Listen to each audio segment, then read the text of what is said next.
Alright guys, we've actually come outside because it was a little bit hot under the old plasma.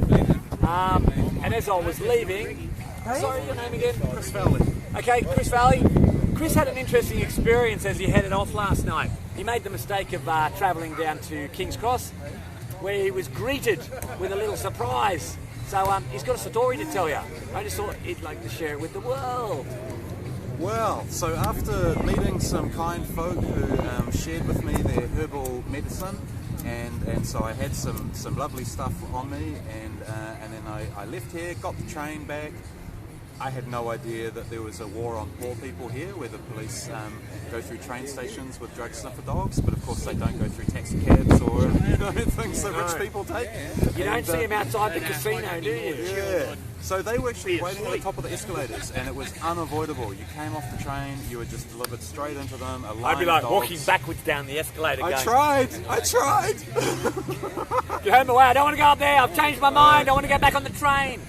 Yeah, so these dogs made a beeline for me, and they just surrounded me. These cops had guns and tasers and spray and flak. They were like military, they were so full on. And they made me enter my pockets. They found the weed, and they said, "You are under arrest." And I'm like, "What the hell?"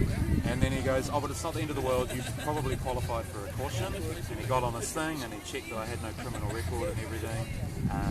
And then he said, "You got a caution." And it was a big ticket that he wrote out. And they pulled out little scales and they weighed it. The weight that they count is including the count of the bag, the weight of the bag. Yeah. So this weighed 13.5 gram, but really it's a 4 gram bag in a Ziploc, right? So it's like 9 grams of cannabis. Anywhere from 2.6 to 3.9 apparently. Oh, there you go. Depending on the brand. This was a thick one, I thought. Good quality. A Glad bag. one, that'd be one of the 3.9 Glads. Yeah. They're the heavier of your snap luck. And I had 2 pre-roll joints, so I was like, "Oh shit, I've got these joints too," and they put them all on the big pile on the He scale. volunteered the joints and be No, like, they "No, were I good. haven't. Yeah. No, I haven't." He was about to reach for them, and he said something like, "If you have anything else on you that you haven't told me about, I might be forced to arrest you," or whatever. So it was like this sort of line where he's like, "You better volunteer it." So I pulled them out. They piled the ball up, 13.5 gram, 15 gram is cut off, apparently. So they were like, "Ooh, you've just done it."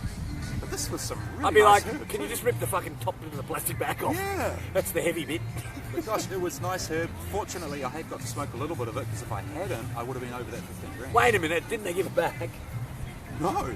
And he actually said... You should go. I'd report the robbery. I was robbed. Someone stole my weed, man. Yeah. It actually said use of cannabis is not a crime, so you can talk about using it and all that. And I was like, okay, I have used it. I had some possessions. So you get this caution thing as your first time, assuming you don't have like sex offences or violent offences, I think was the other thing. Or violence. It said on the back, if I get stung again, I'll have to ring up a drug helpline number and quote the caution serial number, and they will then launch into like a 1 hour re-education program. Right, so you don't ring him up and go, "Fuck it, some prick keeps stealing my weed. Is this the drug headline?" It's like, some bastard's just going to give me this phone number. What do I do to stop them stealing my weed? That's what I thought. And then if you get a third time, you're off to court. They prosecute. I mean, that's like, and this is the thing. I mean, we're not talking about a dangerous substance. See, I will say, time and time again, guys, cannabis, in all of recorded history, has never killed a single person through its use. Not one, not a single person. Now, they're calling it a dangerous drug, but it's never actually killed anyone. Nor has it seriously harmed anyone, because it can't. But they're calling it a dangerous drug. And yet every single day, somebody is dying from taking their prescription drugs. They're dying. Like literally, every single day, someone is dying from taking their prescription drugs. But that's okay. And now the weird thing is that cannabis can treat most of those things that people are dying from taking prescription drugs for. Things like depression. Even down to those that are with a seizure-based condition like epilepsy. Okay, now I don't know if you understand that the basic treatment for epilepsy is steroids and tranquilizers. So they basically rot you from the inside while making you incapable of actually enjoying life. You can replace all of that with a bit of cannabis. You can actually go out and have a life. But you can't. It's dangerous. Some words on a bit of paper somewhere. For God's sake, do you know what an eraser is? talk about dangerous drugs, that was their justification for doing this. They were like, don't you know, this is King's Cross, we have a drugs problem, we are here because there are dangerous drugs. And then I said, well, why are you giving me a ticket for cannabis then? Now, shouldn't you be focusing on other things, the things that are actually dangerous? And while these sort of 10 cops and their 4 dogs were dealing with me for like an hour in the train station. And that's a good look. Like, how Hundreds much of money is it people. costing? But all the other people that they're not getting, the people that have got the meth in their pocket are just walking Yeah, by. straight by. And this is the thing, right? $11 billion plus turned over in cash sales of cannabis every single year in Australia. Illicit cash sales over $11 billion tax-free. Okay? Then, the billions of dollars that are wasted on enforcement to stop people doing it, which doesn't stop them. Now, you got people out there that are trying to say, oh, it's the recreational smokers and the hippies that are behind the medical thing trying to get it legal. Understand something. The recreational industry in this country sells over $11 billion worth of cannabis every year. We don't need you to fucking make it legal. And we're quite happy not paying fucking tax. Well, to be honest, I wouldn't mind paying tax. It's probably cheaper than the bribes. Cops are getting quite expensive.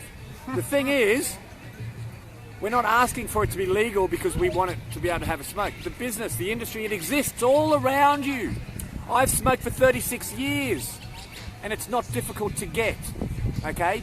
These laws do not stop people like me and others from accessing cannabis to get stoned. It stops you from getting cannabis for your child to stop them dying.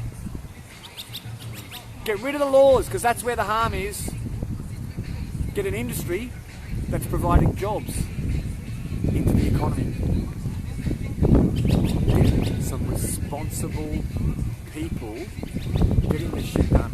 Because every day that this stays illegal, people are dying and people are suffering. And every day that you stay there going, oh, we'll get there one day. No. One day is too long. That's right. One more death, too many. And they took my weed. And they do use weed, and weed's not cheap. That's right, I just bought it. Okay, so guys, I'll be going for a bit of a wander around inside, talking to a couple of the expo holders, and you can learn some really amazing, cool stuff about cannabis. So stay tuned in. I'm going to go and charge up the phone for a little while. Takes quite a lot of power to stream out, apparently. Go figure. Technology. It's never been a friend of mine, has it? Love you all, guys. Ancient J signing out from Sydney.